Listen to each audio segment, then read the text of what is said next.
नमस्कार साथियों, एक नए वीडियो में आपका स्वागत है। अगर आप भी कर रहे हैं हाईकोर्ट चतुर्थ श्रेणी 2026 की तैयारी तो आपके लिए काफी इंपोर्टेंट वीडियो होने वाला है। मैराथन क्लास है, 136वां मॉडल पेपर है, तीनों सब्जेक्ट क्लियर करवाऊंगा। तो बिना किसी देरी के स्टार्ट करते हैं। हमारा पहला सवाल है, बीकानेर के जूनागढ़ किले का निर्माण किसने करवाया था?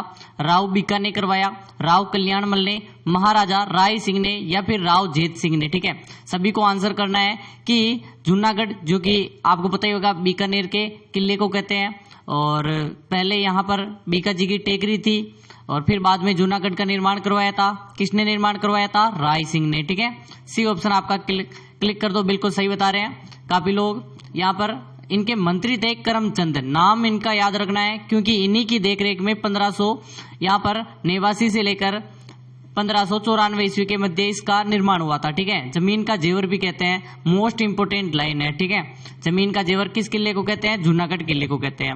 निम्नलिखित में से कौन सा मंदिर चित्तौड़गढ़ दुर्ग में स्थित नहीं है? मोस्ट लाइन है, नहीं है। चामुंडा माता मंदिर, सतबीस देवरा, समधिकेश्वर मंदिर, तुलजा भवानी मंदिर। ठीक है, आपको बताना है कि चित्तौड़गढ़ दुर्ग में स्थित नहीं है। यहाँ पर सभी का आंसर आना चाहिए। एक ही है चामुंडा माता मंदिर, जो कि यहाँ पर मेहरानगढ़ जोधपुर में है। सभी जानते हैं चामुंडा माता का मंदिर। और यहाँ पे 2008 में क्या हुआ था, जल्दी से बताओ।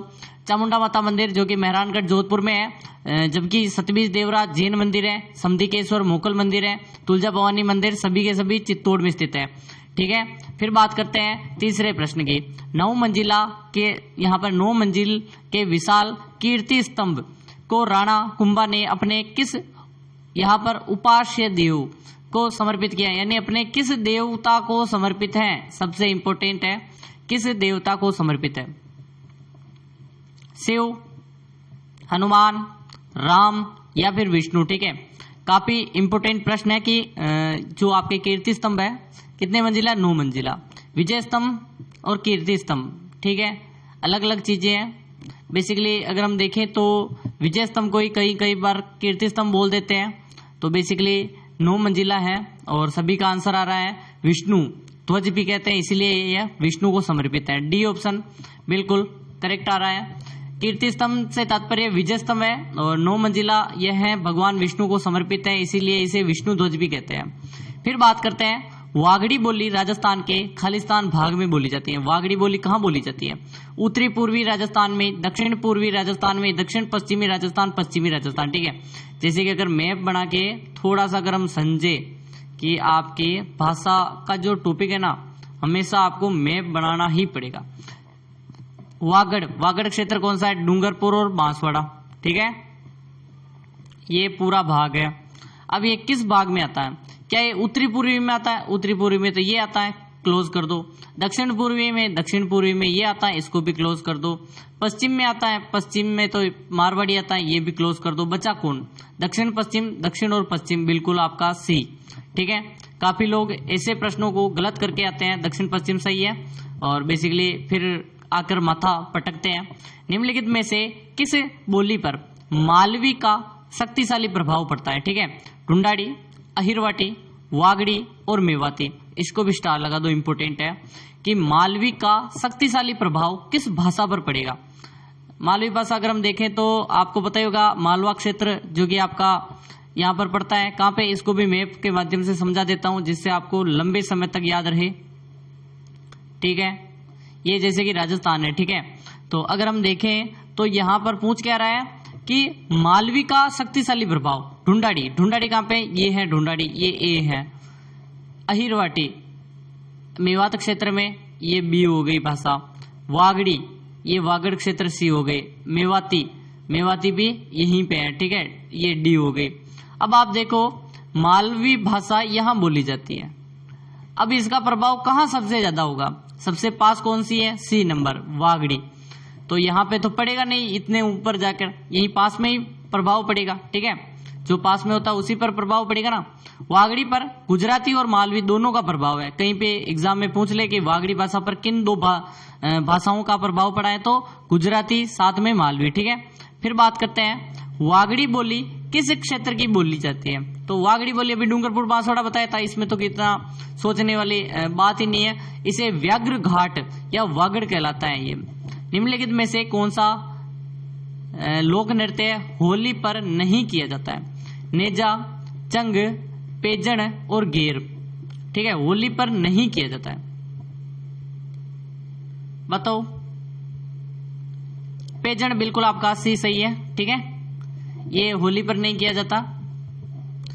पेजन नृत्य वागड़ क्षेत्र में दीपावली के अवसर पर किया जाता है और अन्य तीनों होली से संबंधित है। फिर है खारी नृत्य का संबंध किस क्षेत्र से है? मारवाड़ से, मेवात से, वागड़ से, शेखावटी से। खारी नृत्य देखो, अगर हम देखें ना, एक सेकेंड, अगर हम देखें ना तो खारी नृत्य का काफी इंपोर्टेंस है। ठीक है, क्योंकि ये मेवात क्षेत्र का है और मेवात आप जानते हैं अलवर भरतपुर वाला क्षेत्र है, अलवर क्षेत्र में पड़ता है। दुल्हन की विदाई के समय उनकी सहेलियों द्वारा खारी, जिसे संदूक कच्ची नृत्य भी बोलते हैं, सिर पर रखकर, सिंदूकची को सिर पर रखकर नृत्य करती है, उसे खारी नृत्य कहते हैं। मुख्यतः किस त्योहार पर घूमर नृत्य का आयोजन होता है? ठीक है, दशहरा, गणगौर, तीज और दीपावली। मोस्ट इंपोर्टेंट प्रश्न है कि यहाँ पर घूमर नृत्य का आयोजन है किस अवसर पर होता है? तो आप जानते हैं कि घूमर बेसिकली एक राजस्थान का राज्य नृत्य है, आप मान सकते हो। और गणगौर के समय घूमर नृत्य किया जाता है, बिल्कुल बी ऑप्शन सभी को याद करना है। दीपावली नहीं होगा, गलत बता रहे हो, बिल्कुल आपका गणगौर होगा। ठीक है, अवसर जो आप जानते हैं गणगौर पर, जो कि चैत्र शुक्ल तृतीया को मनाते हैं, घूमर विशेषता आयोजित होता है। ठीक है, बिल्कुल। फिर बात करते हैं शेषनाग का अवतार किस लोक देवता को कहते हैं? कल्ला जी को, रामदेव जी को, मेहा जी को, पाबू जी को। शेषनाग का अवतार किसे माना जाता है? अभी तक वीडियो को काफी लोगों ने लाइक ही नहीं किया। देखो, क्लास में कोई भी कमी नहीं है। आज हमारा टारगेट है 101 लाइक का। ठीक है, देखते हैं आज 101 लाइक होते हैं या नहीं होते। सब्सक्राइब जिसने भी नहीं किया है, जो भी नए लोग जुड़ रहे हैं, ठीक है, नीचे रेड वाला बटन है। ठीक है, सब्सक्राइब बटन का आपको रेड वाला बटन दिखेगा, उस पर क्लिक कर दो, क्योंकि यहाँ पर हमारा टारगेट है कम से कम 100 सब्सक्राइब आज की क्लास से हमारा टारगेट है। तो टारगेट सिर्फ 2 ही है, जाकर पूरा करवा दीजिए। क्लास अच्छी लग रही हो तो ही लाइक करना है, सब्सक्राइब करना, वरना मत करो, कोई बात नहीं। कल्लाजी राठौड़ बिल्कुल आपका शेषनाग के अवतार कहे जाते हैं और ऐसा यूट्यूब पे कोई नहीं पढ़ाएगा। वीर कल्लाजी राठौड़ को शेषनाग का अवतार कहते हैं। 4 हाथों वाले लोक देवता भी कहते हैं। 1568 में जब यहाँ पर चित्तौड़ का तीसरा साका हुआ था, उस समय चित्तौड़ के तीसरे साके में अकबर के विरुद्ध लड़ते हुए अदम्य साहस दिखाया था और वीर गति को प्राप्त हुए थे कल्लाजी राठौड़, जिनके माथे यानी कंधों पर जयमल राठौड़ बैठे थे। बांसी दुगारी कहाँ स्थित है? बेसिकली ये तेजा जी की कर्मस्थली है। ठीक है, कर्मस्थली है किसकी? तेजा जी की, जिनका जन्म खरनाल में। ठीक है, धार्मिक मेला कहाँ पे पड़ता है बताओ? परबतसर में। या फिर धार्मिक मेला खरनाल में बताओ? नागौर, बूंदी, बीकानेर और झालावाड़। देखो, मेले 2 भरते हैं तेजा जी के। ठीक है, अब आप काफी लोग प्रश्न थोड़ा सा आप गलत समझ जाते हैं। ठीक है, तेजा जी का धार्मिक मेला कहाँ पे पड़ता है? एक आपका पूछते हैं पशु मेला कहाँ पड़ता है? ठीक है, देखो, पैसे पशु, पैसे परबतसर, ऐसा याद कर लो। परबतसर में तो पशु मेला पड़ता है। ठीक है, और बचा कौन सा? खरनाल, जहां पे खरनाल में जन्म हुआ था। खरनाल में क्या हुआ था? जन्म हुआ था, वहां पे क्या है? तेजा जी का धार्मिक मेला पड़ता है। बूंदी में स्थित है बांसी दुगारी। ठीक है, नागौर से संबंधित है, बेसिकली जन्म तो नागौर में ही हुआ था, लेकिन बात करें कर्म जो स्थली है वो बूंदी के बांसी दुगारी नामक जगह मानी जाती है। ठीक है, बांसी दुगारी बूंदी में है। वीर तेजा जी का प्रमुख पवित्र तीर्थ है और कर्मस्थली भी मानी जाती है। तेजा जी के यहाँ कुछ समय बिताया था और तेजा जी प्राचीन मंदिर भी स्थित है। राजस्थान में सर्वाधिक महत्वपूर्ण लोक देवता माने जाते हैं। कौन से लोक देवता सर्वाधिक माने जाते हैं यहाँ पर महत्वपूर्ण? तेजा जी, कबीर, तुलसीदास और सूरदास। देखो, ये तीनों तो अगर हम देखें तो आपके लोक देवता नहीं है, पहली बात तो यही है। तो बचे कौन? तेजा जी महाराज। ठीक है, विकल्प के हिसाब से तेजा जी महाराज राजस्थान के लोक देवता हैं, लेकिन ये संत हैं। ठीक है, संत कवि हैं, घर घर पूजे जाते हैं। ठीक है, असंगत को छांटना है। भोपा जाति की कुल देवी है विरात्रा माता। ओसवाड़ों की कुल देवी है सचियाई माता। सिरवी जाति की है आई माता। कंजरों की है आमजा माता। तो काफी लोग यहाँ पर सही बताएंगे। दो तो आपको आ रहे होंगे कि आमजा माता राई माता, मैंने काफी बार बताया था आपको, तो काफी लोग इसको तो गलत नहीं करेंगे, ठीक है। काफी लोग बता रहे हैं कि छोत माता है सर, आमजा माता नहीं है। कंजरों की देवी आपकी कुल देवी है छोत माता, चौथ माता, ठीक है, छौत माता है। और आपका आंसर गलत कौन सा हो जाएगा? डी गलत हो जाएगा।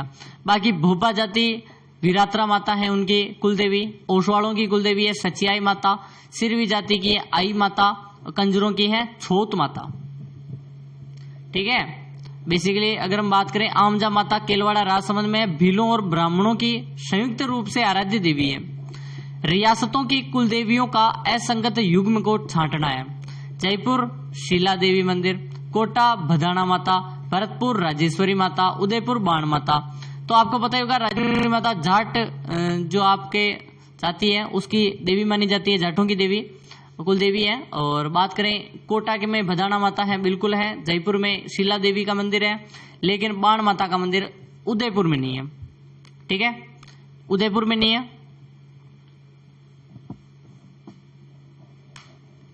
बेसिकली अगर हम देखें तो बाण माता यहाँ पर थोड़ा सा आपको यहाँ पर देखना है कि आमेर में है, आमेर जयपुर में, बाण माता उदयपुर, ठीक है।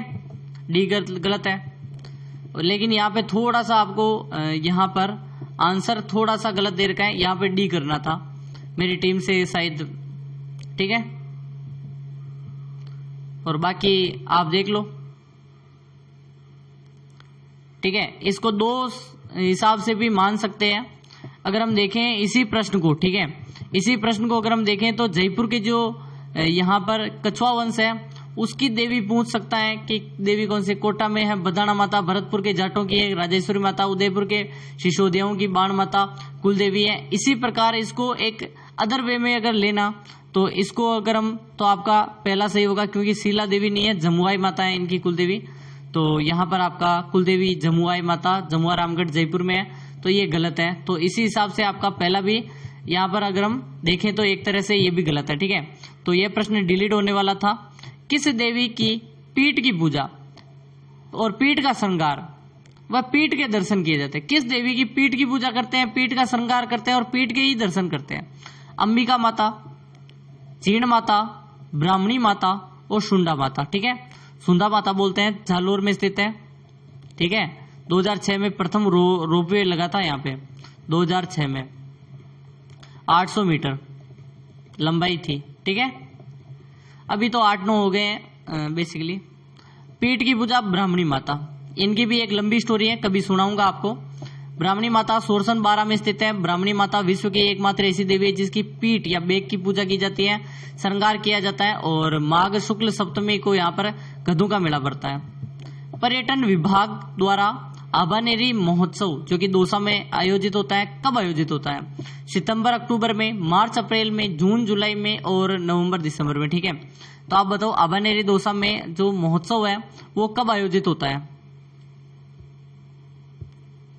बिल्कुल पर्यटन विभाग जून जुलाई में, ठीक है, बिल्कुल सी ऑप्शन, जून जुलाई बिल्कुल। एंड उत्तर कुंजी के अनुसार सी होगा, ठीक है। हालांकि सामान्यतः सितंबर अक्टूबर में ही मनाते हैं, याद रखें। अगर हम देखें तो जून जुलाई सही है ऑप्शन के हिसाब से, जून जुलाई, ठीक है। और बाकी अगर सितंबर अक्टूबर दोनों आ जाए तो आपको जून जुलाई करना है, वरना अगर जून जुलाई ऑप्शन में नहीं हो तो सितंबर करना है, क्योंकि जुलाई के बाद सितंबर ही आता है, ठीक है। जो आपकी पुस्तकें देर की होगी वही मान्य है। राजस्थान में सीताबाड़ी का मेला कहाँ आयोजित होता है? केलवाड़ा, तिलवाड़ा, नौखा और कोलायत। सीताबाड़ी जो कि 12 में मंदिर है, 12 जिला, केलवाड़ा, ठीक है, ये सही है। 12 जिले के केलवाड़ा कस्बे के पास अमावस्या को, ज्येष्ठ अमावस्या को, ठीक है। चंद्रभागा मेला राजस्थान के निम्नलिखित में से किस जिले में आयोजित होता है? चंद्रभागा पशु मेला बेसिकली झालावाड़ में, मैंने कितनी बार पढ़ा दिया है कि झालरापाटन झालावाड़ में चंद्रभागा नदी के किनारे स्थित है। पूर्णिमा, कार्तिक पूर्णिमा को यहाँ पर मेला पड़ता है और पशु मेला है और मालवी नस्ल के पशु के क्रय विक्रय होता है, ठीक है। अनाज निकालने के लिए खेत के मध्य तैयार व साफ की गई पक्की भूमि क्या कहलाती है? जो वो भूमि होती है उसको क्या कहते हैं? काकड़ा कहते हैं, खड़ो कहते हैं, शूड़ कहते हैं, निनाण कहते हैं। तो अनाज निकालने के लिए खेत के मध्य तो साफ की गई पक्की भूमि होती ना, उसको यहाँ पर बोलते हैं हम, क्या बोलते हैं? हम यहाँ पर बोलते हैं खड़ो। ठीक है, खड़ो बोलते हैं। फसल काट कर जहाँ इकट्ठा किया जाता है, अनाज निकाला जाता है, साफ किया जाता है, खड़ो या खलिहान बोलते हैं। रबी की फसल कहलाती है उनाड़ू फसल, श्यालू, एबे दोनों इनमें से कोई नहीं। देखो रबी की फसल दोनों तो हो नहीं सकती। रबी की फसल बेसिकली होती है गेहूं। गेहूं कब बोए जाते हैं? गेहूं बोए जाते हैं अक्टूबर या नवंबर में। ठीक है, तो आप अक्टूबर नवंबर पकड़ के चलो। ठीक है, अक्टूबर नवंबर पकड़ के चलो, तो नवंबर में बोते हैं। ठीक है, नवंबर में बोते हैं। तो ये कब काटेंगे इसको? मार्च अप्रैल में। मार्च अप्रैल में क्या होता है? गर्मी भयंकर। तो ये फसल कौन सी हो गई? उनाड़ू। ठीक है, कौन सी फसल हो गई? उनाड़ू। ऐसे याद करो तभी याद होगा। गर्मी में उनाड़ू फसल प्रारंभ काटी जाती है, इसलिए उसे उनाड़ू कहते हैं, और खरीफ की श्यालू होती है। निम्नलिखित में से मिट्टी को बिजाई के लिए तैयार करने के बाद उसकी नमी रोकने के लिए प्रयुक्त किया जाने वाला लकड़ी का सुगाहा क्या कहलाता है? चाहड़ या पाटा, चड़स या हिंसू, बोरा, परानी या रामपी। तो बेसिकली अगर हम देखें ना तो इसको बोलते हैं चाहड़ या फिर पाटा। बिल्कुल ए सही है, चाहड़ या पाटा। जुताई के बाद खेत को समतल करने, नमी बनाए रखने और भारी लकड़ी से लट्ठे को फेरा जाता है। अभी तो ट्रैक्टर के पीछे वो स्वार होती है ना, स्वार बोलते हैं। चाहड़ या मेड़ा या पाटा बोलते हैं आज भी, पाटिया। घुघरी, केवड़ा आदि लोकगीत किस क्षेत्र से संबंधित है? क्या ये पर्वतीय क्षेत्र से, मैदानी क्षेत्र से, मरुस्थलीय क्षेत्र से, मेवात क्षेत्र से? घुघरी, केवड़ा आदि जो लोकगीत है वो अगर हम देखें तो आपका आंसर है मरुस्थलीय क्षेत्र से। बिल्कुल सही। ठीक है, केवड़ा, रत्न, राणा लोकगीत है बेसिकली पश्चिमी राजस्थान के। घुघरी, केवड़ा ये सभी के सभी। ठीक है, पटेलिया, बिछिया, लालर, माछर ये क्या है? या मेवाड़ के प्रसिद्ध गीत है, मारवाड़ के गीत है, मेवात के गीत है, हाड़ौती के। यानी गीत तो है, कहाँ के हैं वो डिपेंड करता है ऑप्शन के ऊपर। मेवाड़ आपका बिल्कुल सही है। पटेलिया, बिछिया, लालर, माछर ये मेवाड़ के गीत है। ठीक है, ये इसको छोड़ दो एक बार। तुगड़ी, लुगड़ी, दामना, कटकी और ये प्रकार है, किसके प्रकार है? बेसिकली लुगड़ी, दामना या दामनी, कटकी क्या ओढ़नी के प्रकार है? कुर्ते और पगड़ी और साफा। ठीक है, आंसर करते रहो कि यहाँ पर किसके प्रकार हैं। ये सभी की सभी ओढ़नियां हैं। ठीक है, ए ऑप्शन आपका बिल्कुल सही है। आप देख सकते हो ग्रामीण आदिवासी महिलाओं की ओढ़नियों के प्रकार है, और मारवाड़ में इसे दामनी कहते हैं। ठीक है, सर्दियों में सिर व कान ढकने का मफलर वो क्या कहलाता है? रेजा, एरंडी होता है, और गुल्लीबंद और चिरनोटियो। ठीक है, उसे बोलते हैं गुल्लीबंद, नहीं गुलबंद भी बोलते हैं। ठीक है, गुल्लीबंद मफलर मुस्लिम महिलाओं द्वारा पहना जाता है। चांदनी, तनक, तिलका, अवोचन। तो तिलका बेसिकली अगर हम देखें तो सफेद वस्त्र नहीं होते, ये काले बुरखे टाइप होते हैं। ठीक है, बेसिकली ये तो हो गया ना, तिलका होता है। ठीक है, चोगा नुमा वस्त्र होता है पायजामे जैसा, तिलका बोलते हैं। नेवरी आभूषण शरीर के किस अंग में पहनते हैं? नेवरी सभी को बताएं, कमर, गर्दन, हाथ, टखना। बताओ नेवरी पैर का आभूषण है या नहीं है? टखना, बिल्कुल। ठीक है, पैर का, टखने का। नेवरी आभूषण कहाँ पहना जाता है? ये वापस कैसे? पाँव में डबल कैसे आ गया? ठीक है, ये अब दो प्रश्न और बचे हैं। चंपाकली आभूषण, बिल्कुल ये भी प्रश्न इंपोर्टेंट है। चंपाकली आभूषण कहाँ पहना जाता है? जल्दी से बताओ, सभी का आंसर आना चाहिए। गर्दन। ठीक है, यहाँ पर आप देख सकते हो चंपाकली सुंदर हार है जिसमें चंपा कलियों जैसी आकृति होती है। यण संधि का संबंध किस संधि से विशेष है? ठीक है, यण संधि ई होता है, यानी ये।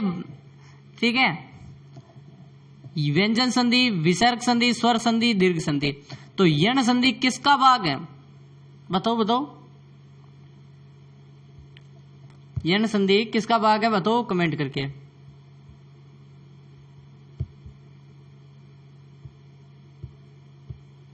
स्वर संधि का, बिल्कुल। निम्नलिखित शब्द में से कौन सी संधि है जो अतः और अति और आवश्यक, अत्यावश्यक, दीर्घ स्वर संधि, अयादि स्वर संधि, यण स्वर संधि, वृद्धि स्वर संधि।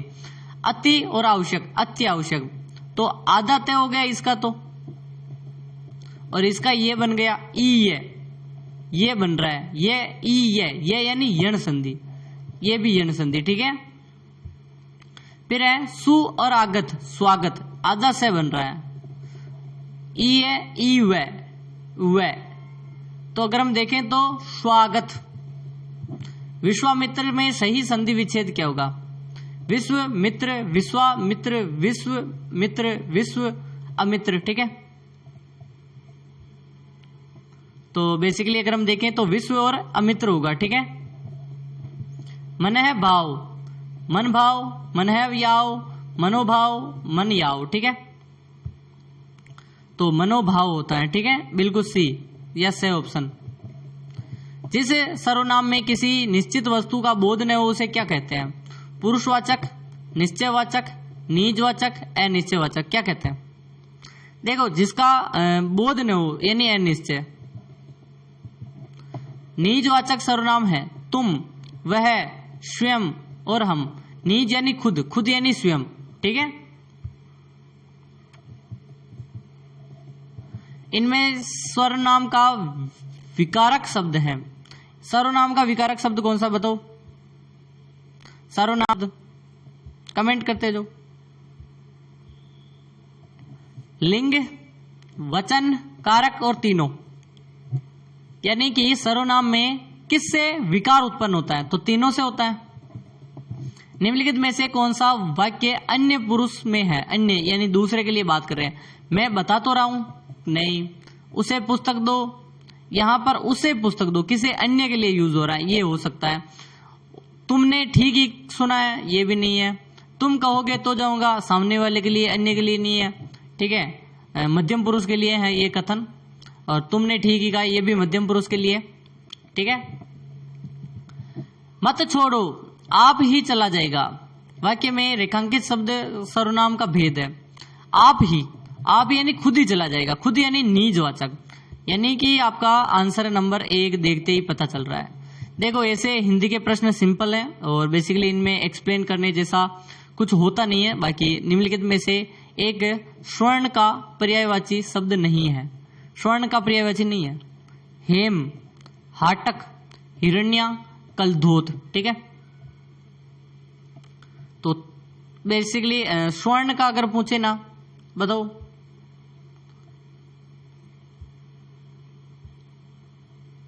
हिरण्या स्वर्ण का पर्यायवाची नहीं है, ठीक है। ये बड़ा है, रहने दो। जो शब्द धन का पर्यायवाची नहीं है उसे चुनना है। धन का पर्यायवाची नहीं होना चाहिए। द्रव्य, अजा, संपदा, दौलत। देखो, धन संपदा तो होती है, सुना होगा आपने, तो ये तो कट गया ऑप्शन। दौलत तो सभी जानते हैं।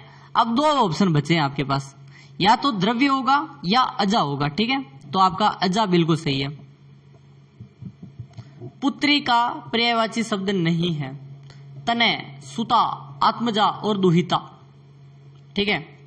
तो तनय आपका बिल्कुल सही है, आपका आंसर है ए। फिर है पुंडरिक का पर्यायवाची शब्द है पंकज, परेवा, परावत और कपोत, ठीक है। पंकज बिल्कुल सही है। पतित पावन शब्द में जिसका विग्रह है पतितों का पवित्र करने वाला, कौन सा समास है? अव्ययभाव, द्वंद्व, तत्पुरुष, द्विगु। पतितों को पवित्र करने वाला यानी कि तत्पुरुष समास की बात कर रहा है। किस समास में दोनों पद प्रधान होते हैं? तो दोनों पद प्रधान यानी जिसमें द्वंद्व उत्पन्न हो, ठीक है। और यहां पर बात करें अदर पल्लव, सामासिक पद का विग्रह है।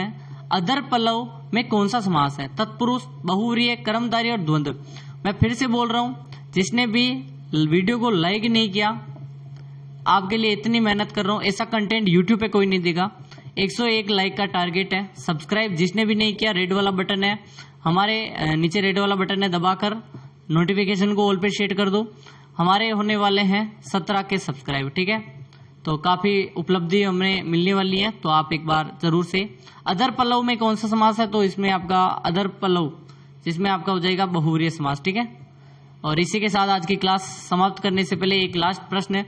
वज्रायुध अर्थात वज्र है आयुध जिसका शब्दांश में समास है, कर्मधारय द्विगु बहुव्रीहि तत्पुरुष, यह आखिरी सवाल है और बहुव्रीहि नहीं होगा, ठीक है, बहुव्रीहि नहीं होगा। वज्रायुध में हो जाएगा आपका किसका, बहुव्रीहि होगा, सॉरी, ठीक है। तो इसी के साथ आज की क्लास समाप्त करते हैं। नमस्कार साथियों, एक नए